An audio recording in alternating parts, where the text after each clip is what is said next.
He left the house, got in the car, and turned right out of the driveway. He had to go right back home because he'd left Mrs. Carr as the right side door wouldn't open.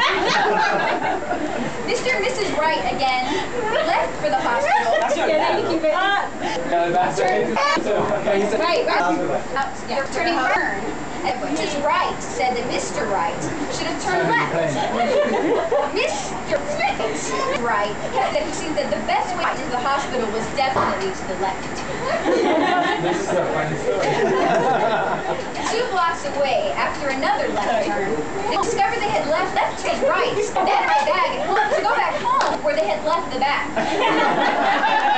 As they turned right on the street, Mrs. Wright said, "Let's just go right to the hospital and get someone else to pick up the bag we left." Locked, back around. Finally, arriving at the hospital, Mr. Wright pulled up to the front where they left the car and dashed Mrs. Wright away. "Where are they taking her?" yelled Mr. Wright. A nurse rushed him right after her. They headed down the hall and made a left turn, then a right, then a left again. Mr. Wright, he realized his right. Left the video camera in the car. He ran out of the room and right back to where he'd come from. Not only had he left the camera, he discovered, but he left the headlights on too. Right back to his wife's room.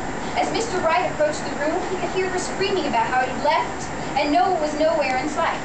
When Mr. Mr. Wright passed out on the floor. When he came to, he got another shock. There was joy, and with 2 babies on her left side and 1 on her right. Mrs. Wright turned to her husband and said, "There weren't just 2. The doctor was wrong."